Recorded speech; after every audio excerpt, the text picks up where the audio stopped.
자, 이번 시간에는 허리 통증, 뭐 디스크라 그러기도 하고 요통이라고 그러기도 하죠.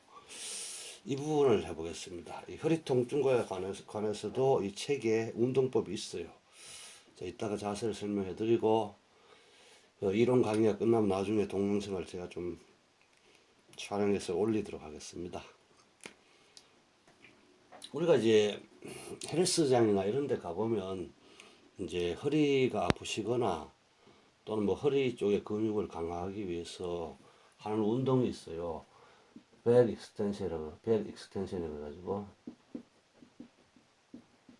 그러니까 허리를 뒤로 젖히는 운동이라는 거죠. 이렇게 로망체어라고 이렇게 삼각형이 된 것이 있는데, 여기 뒤에 이제 발판에 발을 걸고, 이거 전번에 한번 설명했습니다. 팔을 이제 허리를 이렇게 내렸다 올렸다 하죠. 이제 그러니까 여기 이 운동에서 이제 타겟이 되는 것이 이제 척추 기립근이에요. 근데 이제 운동을 할 때 보면은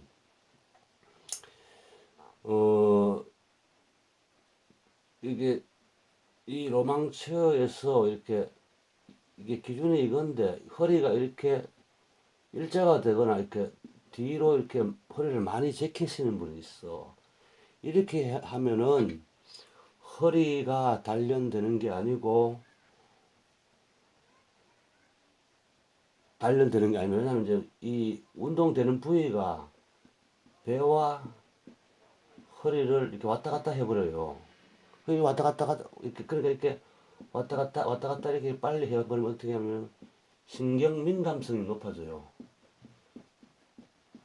다시 말해서 오히려 통증을 유발할 가능성이 높습니다. 그래서 이 자세를 바르게 해야 돼요. 다시 말해서 여기서 발을 끼워서 허리를 들 때 이렇게 수평 구조로 가지 말고 이 그림처럼 이렇게 일자로 놓지 말고 이렇게 어쨌든 이 아래 영역에서 이렇게 허리를 이렇게 젖히지 말고 이 아래 영역에서 왔다 갔다 하시면 됩니다. 다시 말해서 근육은 기시와 종지가 있는데 이렇게 허리를 일자 형태로 만들어 버리면 기시 종지가 이렇게 운동이 끝나는 지점이 되어 버려요. 운동이 끝났기 때문에 더 이상 운동이 안 되고 허리는 운동이 안 되고 나머지 이제 배 근육이 움직여 버린다고요. 그래서 배 근육이 운동되고 또 허리 근육이 되고 배가 되고 허리가 되고 그냥 운동이 한 곳에 집중되지 않고 왔다 갔다 해버리니까 허리 운동이 안 되어 버린단 말이에요. 오히려 신경 민감성이 올라와 버리고 그래서 허리 통증을 유발하게 돼요. 그리고 또 이렇게 허리를 이렇게 구부렸다 이렇게 폈다 할 때에 이 적정한 지점, 다시 말해 이 180도 일자 신체가 이렇게 다리와 머리는 이 일자가 된 아래 지점에서 로딩을 한번 해주셔야 돼요. 로딩을 하셔야 돼. 다시 말해 스톱을 해주시죠. 스톱을 해줘야 이 등에 있는 척추 기립근이 트레이닝이 됩니다. 다시 말해서 스톱을 많이 해주면 이 허리 쪽에 근육에 에너지가 많이 전달되기 때문에 허리 통증을 경감할 수 있어요. 자, 이걸 좀 제가 헬스장에 좀 다녀보니까 운동을 이렇게 하길래 제가 한번 설명을 해 드렸습니다. 그럼 이제 허리 통증의 원인에 대해서 한번 알아보죠. 두 가지입니다. 허리 통증은 첫째, 물리적 변화에 의해서 생기고 두 번째는 에너지 변화에서 생깁니다. 물리적 변화는 무엇인가 하면 이제 골격 구조가 변하는 거죠. 그럼 에너지 변화는 허리 쪽에 에너지가 이렇게 빠져나와 버렸을 때 생기는 거예요. 그래서 우리가 이 물리적 변화, 골격 구조를 잘 맞췄는데도 불구하고 허리 통증을 또 지속적으로 이제 호소하는 사람이 있어요. 이건 또 에너지 변화에서 허리 통증이 있어요. 그리고 또 우리나라 전직 대통령 중에 어떤 분이 허리 수술을 했는데 뭐 나중에 뭐 정확한 소식은 아닙니다만은 거기 청와대 안에 있을 때 그것이 완전하게 이렇게 안 돼서 뭐 집권 재임 기간 중에 계속 허리 통증 때문에 애를 먹었다 그러더라고요. 그분도 결국 이런 경우죠. 물리적으로 어떻게 딱 뼈를 맞추거나 물리적으로 어떻게 했는데 불구하고 통증이 줄어들지 않은 게 이게 에너지 변화에서 생긴 이런 게 많을 수가 있습니다. 그것도 허리 통증이 생겼다고 해서 다 디스크가 있고 수술해야 되는 게 아니거든요. 아마 굉장히 적은 수가 수술해야 하는데 실제로 보면은 상당수 많은 사람들이 수술하고 있습니다. 좀 문제가 있는 거죠. 이거는 뭐 또 몰라서 그럴 경우도 있고 또 뭐 어떤 수입 측면에 또 그런 게 있어서 그럴 수도 있으니까 제가 관여할 부분은 아닙니다. 자, 우리가 이제 허리가 이제 통증이 생기는 물리적 변화가 뭐냐면 우리가 노동할 때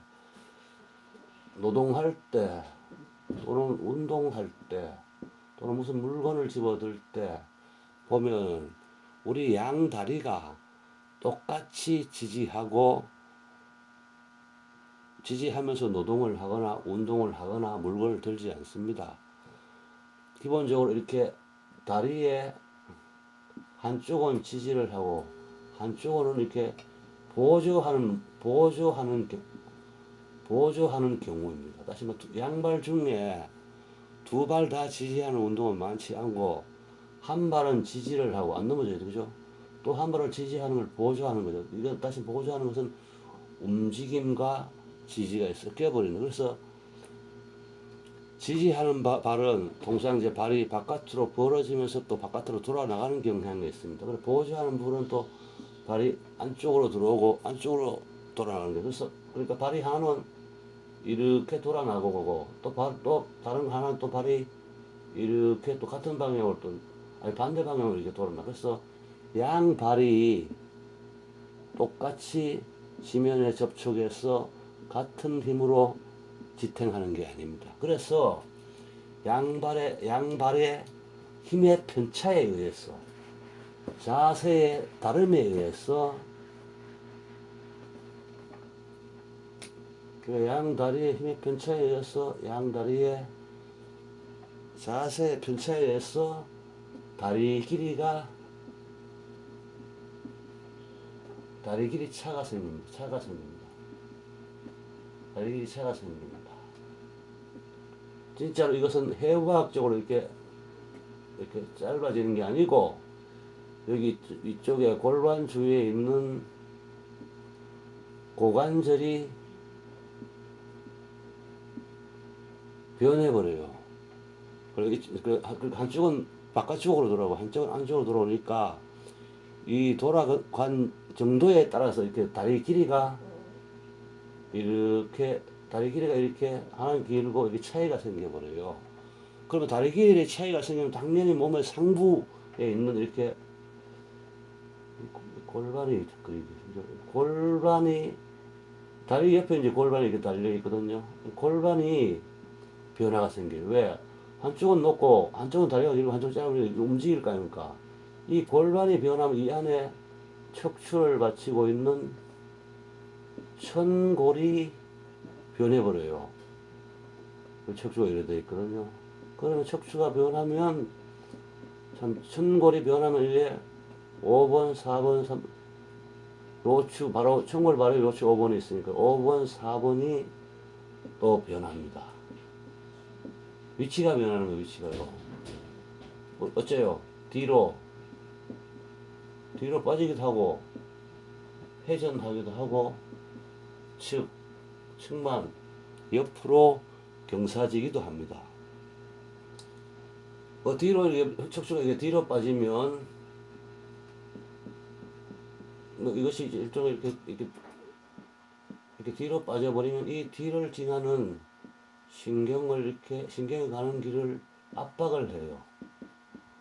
그럼 여기서 이제 둔중한 허리 통증이 발생하는 거죠. 자, 이게 이제 물리적으로 이제 허리 통증을 일으키는 원인이 하나예요. 대부분 이제 허리 통증은 이제 물리적으로 이 방식으로 일어나니까 이 방식으로 이렇게 처치를 하는 것이 원칙입니다. 원칙. 이게 이제 카이로프락틱 원리인데 사실 카이로프락틱 원리가 가장 이제 원칙이요. 근데 그것을 뭐 의학 쪽에서 이제 카이로프락틱 안 하니까 그 이론을 부정하니까 물론 병원에 물리치료사는 하는 분이 많습니다. 이제 옛날에 부정했는데 지금도 이제 노골적으로 이제 부정 못하죠. 보충제와 마찬가지죠. 근데 이것을 이제 다른 방식으로 해버리면 통증은 없앴다 하더라도 왜곡된 자아서는 그대로 남아있을 가능성이 높지 않습니까? 그러니까 완전한 관리 방안은 아닙니다. 그 두 번째는 이제는 뭐냐면 에너지 변화에서 통증이 생겨요. 왜냐하면 내가 저번에 이것도 저 앞에서 장에서 얘기했습니다. 척추가 이래 있고요. 이렇게 골반이 있고 다리가 있습니다. 여기가 요추 5번, 4번, 3번. 여기 어깨고요. 이게 뒷면이에요, 뒷면요. 보시면 이제 여기에 이쪽 이런 데는 이제 근육이 많은데 이 부분이 있어서 다시 말해서 요 축 있는 쪽 요 옆쪽이 우리 혁대하는 데 있죠. 그 부분이 우리 신체에서 약한 부분이에요. 다시 말해서 근육량이 작아요. 근육량이 작아요. 근데 여기는 막으로 많이 조직되어 있어요. 어퍼뉴로수스라고 그기도 한다. 막과 인대가 이렇게 조직되어 있어요. 그래서 다시 말해서 이 막이 신경에 굉장히 민감해요. 신경은 뭐 어떻게 해요? 반사를 하고 통증이라는 형태의 신호를 보는 두 가지 신호를 보낸다고 얘기했습니다. 이 막 쪽이 막이라고 되어 있으니까 우리가 일을 많이 하고 뭐 허리를 많이 쓰고 이러면 여기 허리를 많이 쓴다 하더라도 이 움직임 자체가 이제 고정적이지 않아요. 빨리 허리를 폈다고 펴려고 빨리 빠지 하잖아요. 그래서 여기서 민감성이 높아진다고요. 그리고 또 민감성이 높아질 경우도 있고, 그 다음에 여기 있는 에너지가 운동을 안 해줘가지고 이렇게 빠져버릴 경우가 있어요. 그럴 경우에 신경 반사에 민감한 막이 통증을 일으키는 거예요. 그래서 우리가 통증을 근막 통증 증후군이라는 거예요.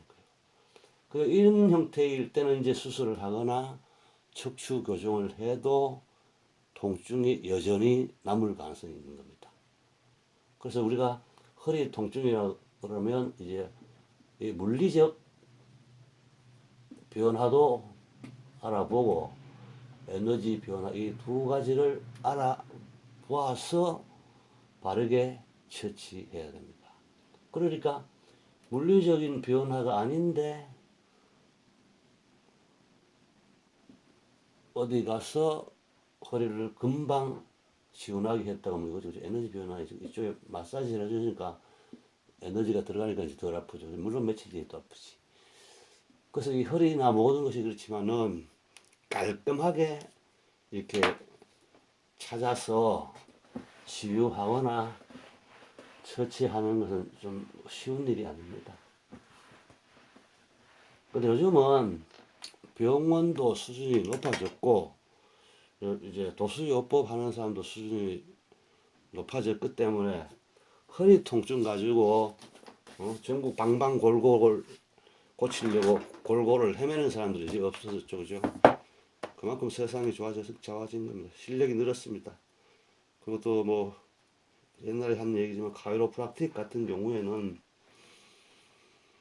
이제 어느 정도 신뢰도가 있을 정도로 기술이 많이 발달했어요. 또 개인적으로 임상하신 분들이 이제 또 미리 임상하셨으니까 그 기술을 이제 내놓는 사람도 많고 또 그런 게 내놓으면 이제 전파가 되잖아요. 그러면서 이제 수준이 올라오고 이런 거죠. 옛날에는 뭐 기술이 있을 때 내놓습니까? 안 내놓고 그러지. 하여튼 카이로프락틱 또는 척추와 관련된 것은 시중에 하시는 분들이 실력이 많이 좋아지셨고 좋은 내용이 많기 때문에 뭐 이제 허리 아파서 뭐 고생하고 이런 건 없겠죠. 적어지겠죠. 과거에 비해서. 과거에는 뭐 허리 아플 때 뭐 동네방네 다 알아보고 여기 뭐 부산에 있는 사람이 서울로 오고 서울에 있는 사람이 부산에 오고 이랬을 정도입니다. 그래서 제가 여기 허리 통증을 개선하는 운동을 이렇게 몇 가지 적어 놨어요. 1번은 이제 우리가 흔히 말하는 고양이 자세에서 무릎을 축으로 해서 이제 엉덩이를 좌우로 이렇게 시계 방향, 반시계 방향으로 돌리는 겁니다. 그렇게 하면은 이제 이 고관절 부위가 풀려요. 그 1번 자세, 2번 자세는 보시면 누워서 한 발을 이제 이렇게 구부려서 왼손으로 잡는 모양이에요. 이건 앞쪽에 있는 대퇴직근을 푸는 방법이고, 또는 고관절을 이제 부드럽게 해주는 운동이에요. 이 운동이요. 그래서 허리 통증에 효과가 좋습니다. 그 다음에는 이제 절자세요. 이제 엎드려서 이제 허리, 이제 이 등 쪽을 이렇게 근육을 풀어주는 거예요. 등 쪽의 근육도 풀어주면서 이 안에 이 고관절도 또 풀어주는 거예요. 이것도 고관절 푸는 것이고, 이것도 고관절 푸는, 다 이제 고관절을 풀어주는 거예요. 어차피 허리 아프신 분들은 이제 고관절이 아프요. 그리고 이제 엎드려서 하는 자세인데, 우리가 다리를 넓게 벌리면 요추 5번이 자극됩니다. 그리고 허리가 아픈 거니까 요추 5번이나 4번이 아플 테니까 다리를 넓게 벌려서 다리를 이렇게 들어보는 거예요. 왼쪽 오른쪽 들어보면 들면은 요추 5번에 자극이 가니까 거기에 더 많은 혈액이 공급되고 신경이 공급되기 때문에 신경이 작동을 하기 때문에 허리 통증에 좋은 결과를 가져올 수 있습니다. 이 운동을 해보시고, 저번에 제가 말한 어깨 쪽의 근육을 풀어보시고, 이렇게 저렇게 해도 안 된다 그러면 이제 병원에 가시거나 척추 전문 도수치료사를 만나서 관리하시면 됩니다. 물론 이제 영양이 부족하다면, 모든 운동이 그렇지만, 운동이라는 형태는 다시 말해서 영양을 충분히 공급해서, 다시 말해서 에너지를 생성시킨 에너지를 순환시켜서 치료하는 게 이 도수치료나 운동이에요. 병원은 아니에요. 에너지를 생성시키지 않고 순환만 시킨다고. 그 차이가 있기 때문에 병원 치료하고 운동과 도수치료 이거는 근본적으로 차이가 있는 겁니다. 물론 병원에 이제 아픈 사람이 가면 뭐 닌겔을 꽂고 뭐 이렇게 하잖아요. 그죠? 닌겔 자체가 영양이니까 일시적으로 할 수 있지만, 뭐 병원 나오면 닌겔을 꼽을 수 없지 않습니까? 뭐 병원 있을 때 닌겔 꼽고. 근데 병원을 나오면 이제 영양을 공급하고 그것을 흡수할 수 있는 체계를 만들지는 못해요, 병원이. 그러나 이 도수치료나 이런 수기요법에서는 뭐 이렇게 할 수가 있는 거죠. 뭐 배 마사지를 한다든가 운동량을 늘려서 흡수량을 늘리든가 이렇게 할 수 있는데, 그러니까 이거 완전히 다른 겁니다. 병원 치료하고 사람들이 자꾸 이 운동하고 이쪽 도수치료하고 자연치료하고 같이 비교를 하시는데, 절대 이거는 비교할 수 있는 대상이 아니에요. 같은 층위에 있는 거 아닙니다. 수준이 높고 낮고 떠나서 다른 겁니다. 다른 거니 같이 평가하시면 안 되고요. 그리고 또 근섬유증이라 했습니다. 근섬유증요. 근섬유증이 있습니다. 제가 트레이닝 하면서 제일 난감하게 근섬유증이에요. 근섬유증. 뭐 우연히도 저희인데 트레이닝 받은 사람의 다수가 근섬유증 환자였어요. 근섬유증 이전에 바로 근섬유통이 있습니다. 근섬유통. 요즘은 근섬유통을 많이 얘기하고 있지 않습니까? 근섬유통이 지속되면 근섬유증이 되어버려요. 다시 말하면 이게 뭐냐면, 이렇게 배추가 있으면, 배추가 이게 물기가 많지 않습니까? 근데 이 배추가 바짝 말라버리는 거예요. 말라버리는 것을 보셨죠? 배추처럼 사람의 몸도 이렇게 말라버려요. 완전히 말라버리면 우리 미이라를 하잖아요. 미이라. 미이라는 뭡니까? 우리 죽은 사람을 이제 미이라를 하는데, 근섬유증은 살아있는 미이라예요.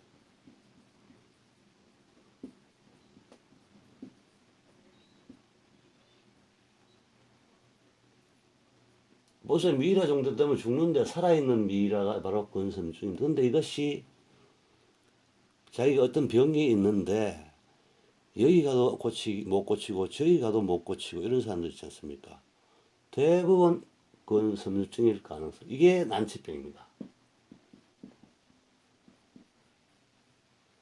난치병이고 고치기가 어렵고 힘듭니다. 그리고 시간이 정상적인 사람에 비해서 2배면 괜찮죠. 2배, 3배, 4배, 5배. 어마어마한 시간이 많이 걸립니다. 다시 말해서 몸이 말랐기 때문에 에너지 공급을 해줘요. 에너지가 흡수될 수 있도록 해줘야 되거든요. 자, 에너지를 흡수하는 곳이 어딥니까?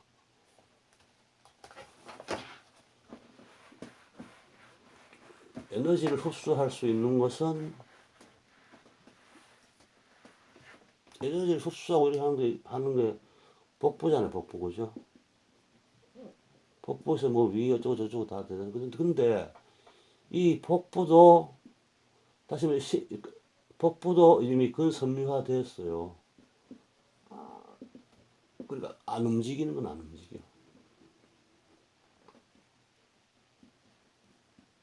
이 복부도 섬유화되고 그 뒤에 또 뭐 척추도 일정 부분이라는 얘기입니다. 복부가 다 100% 섬유화되면 이 사람이 죽었죠. 척추도 일정 정도 섬유화되어 있습니다. 양쪽이 다 되는 거지.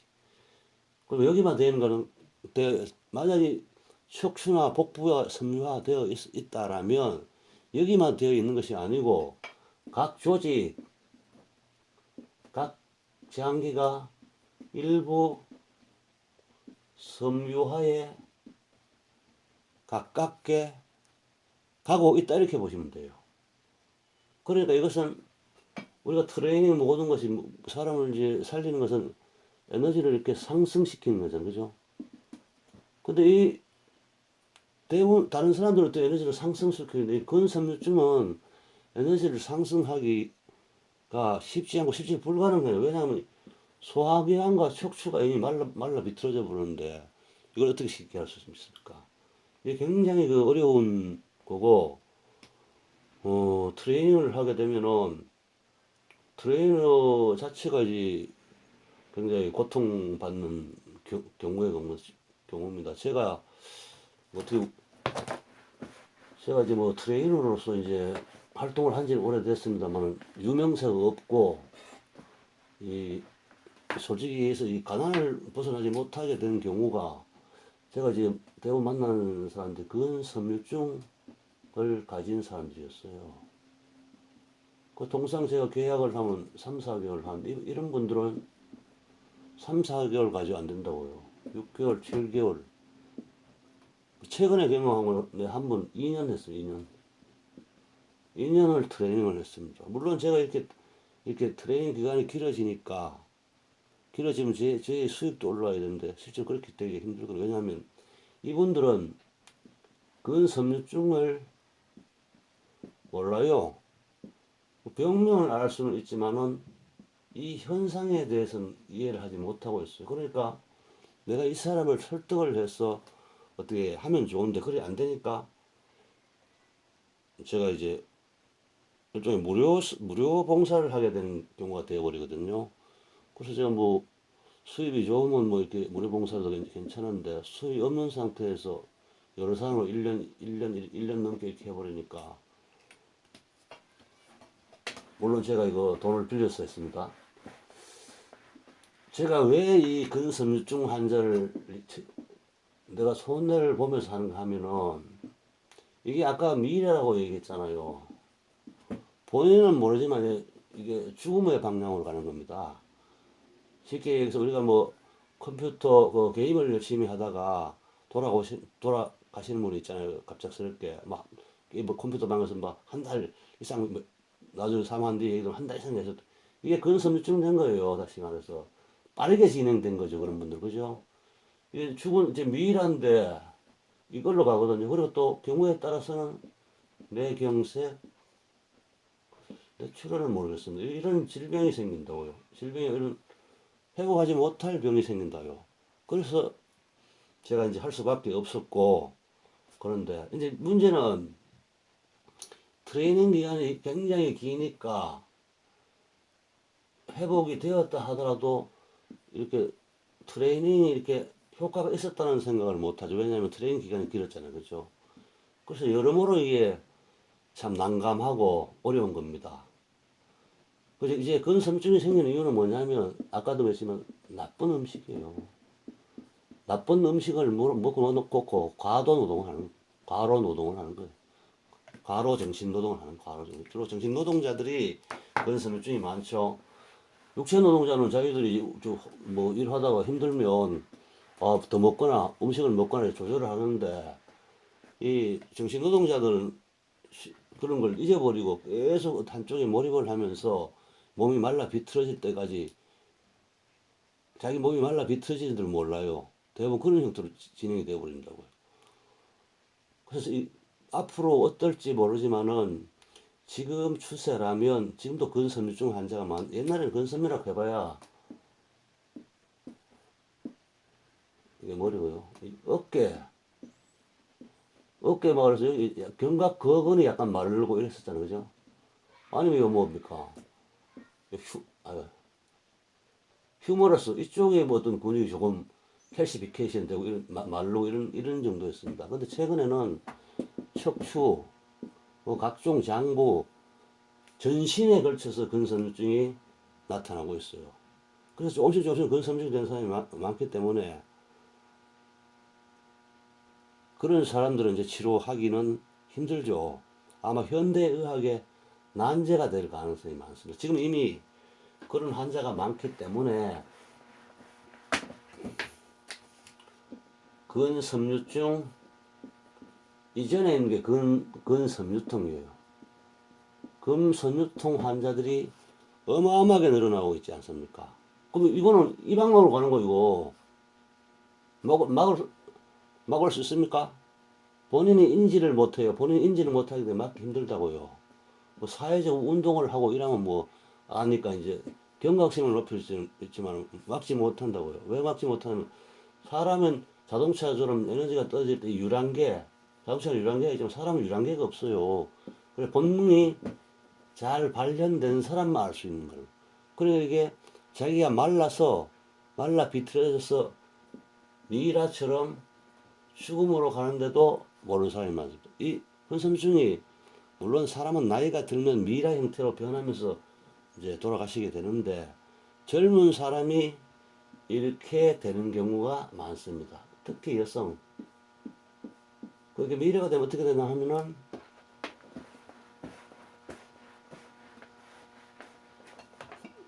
이렇게 허리가 이렇게 완만하게 돼야 되는데 머리를 하면요 이것이 급격하게 이렇게 쪼그라듭니다. 허리가 확 들어가고 이거 뭐 여기 뭡니까 등 쪽이 이렇게 뒤에 확 나와버려 이게 말라서 찌그러진 겁니다. 그래서 이 근섬유증이 앞으로 늘어날 것이고 이 근섬유증을 치료하기가 굉장히 힘들고 또